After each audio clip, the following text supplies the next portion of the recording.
بسم اللہ الرحمن الرحیم۔ آج یہ پوسٹ سامنے آئی، بڑی پرانی یادیں تازہ ہو گئیں۔ تقریباً آج سے 45-46 سال پہلے، یعنی 1980 میں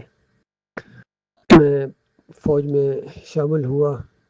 4 سال ٹریننگ کی پاکستان ملٹری اکیڈمی میں، جونیئر کیڈٹ بٹالین میں بھی، اور 70th PMA لانگ کورس کے ساتھ میں پاس آؤٹ ہوا۔ 7 پنجاب ریجمنٹ جوائن کی۔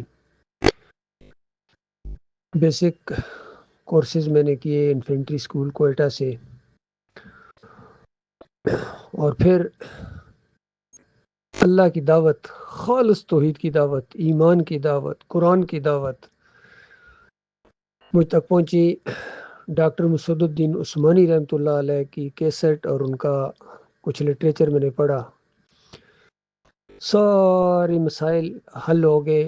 71 کی شکست کی وجہ معلوم ہو گئی کہ اس قوم کے اندر عقیدے کی خرابی ہے، ان کے ایمان میں خرابی ہے، اور یہ جو ملک لیا گیا تھا پاکستان کا مطلب کیا؟ لا الہ الا اللہ۔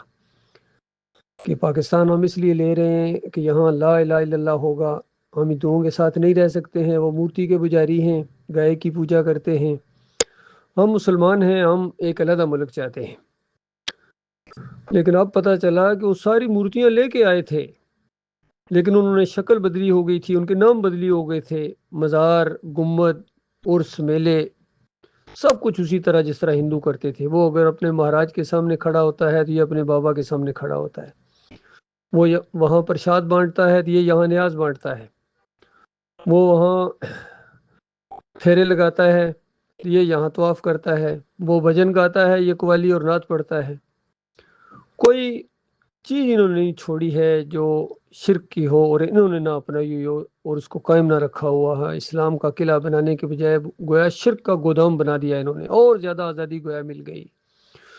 تو اس انداز سے یہ اپنے سارے بھائیوں کو آج میرا ایک پیغام ہے ارشد کرملائی کی طرف سے کہ میرے بھائیوں، آخرت کا جو فیصلہ ہونے والا ہے وہ ایمان اور عقیدے کے اوپر ہوگا۔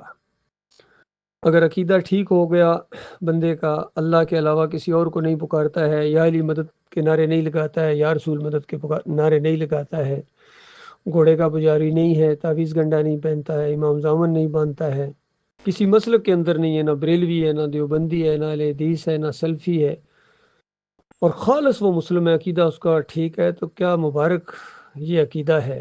پھر تو ایسے فوجی جوان کا ایک رات کا پہرا، وہ سنتری کی ڈیوٹی، کہ اتنے فضائل آئے ہیں، اتنے فضائل نبی علیہ السلام نے بیان کیے ہیں کہ عقل حیران ہے۔ پھر اللہ کے راستے میں نکلنا، جہاد کرنا، کفر و شرک کے خلاف، اور اپنے ملک کی حفاظت کرنا، اپنی مساجد، اپنی عزتوں اور آبرو کی حفاظت کے لیے اپنی جان ہتھیلی پر رکھ کے جانا، یہ تو بہت بڑا کام ہے۔ لیکن ساری چیزیں مشروط کر دی گئی ہیں، جوڑ دی گئی ہیں ایمان خالص کے اوپر۔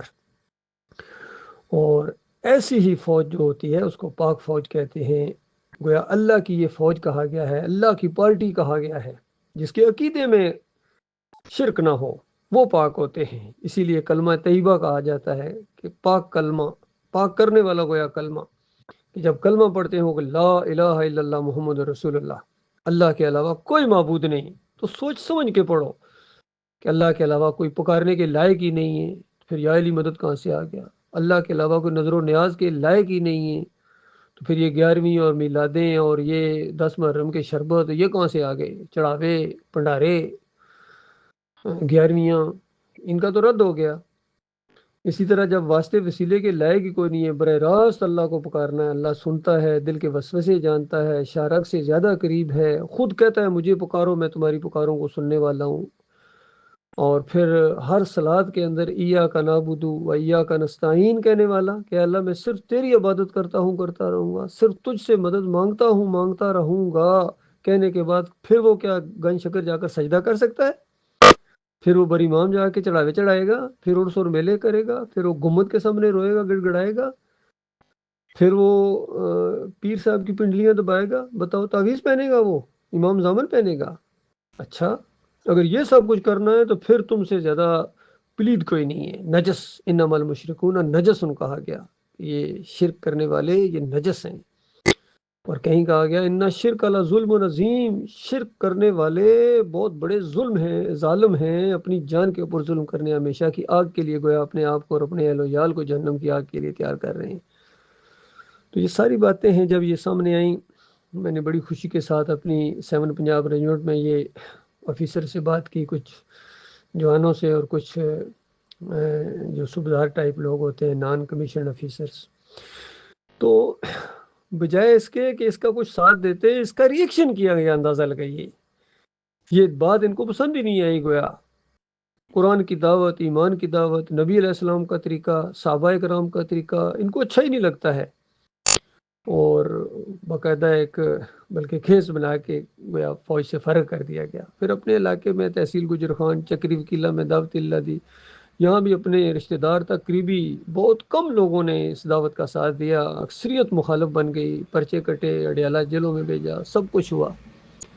لیکن یہ چیزیں تو آنی جانی ہیں. اصل مسئلہ یہ ہے کہ آخرت کا کیا بنے گا. پوری دنیا کو آپ فلاحی ریاست بنا دیں، مدینہ ریاست بنا دیں. کتنے فریب کے ساتھ یہ باتیں کی جاتی ہیں. کوئی مدینہ ریاست بنانے کے خواب دکھاتا ہے، کوئی طیبہ ریاست کا نام لیتا ہے، کوئی نظام مصطفیٰ لانے کا نام لیتا ہے، کوئی کہتا ہے نہیں نبی علیہ السلام کے دین کو ہم تخت پر لے آئیں گے. سارے علماء بھی لگے ہوئے ہیں، خادم حسین رضوی، طاہر القادری، طارق جمیل، فضل الرحمان، خلیل الرحمان، منور سلطان، سارے. لیکن شرک کے انجیکشن دیتے ہیں اس قوم کو. کوئی سجدہ تعظیمی پیش کرتا ہے، کوئی واسطے وسیلے پیش کرتا ہے.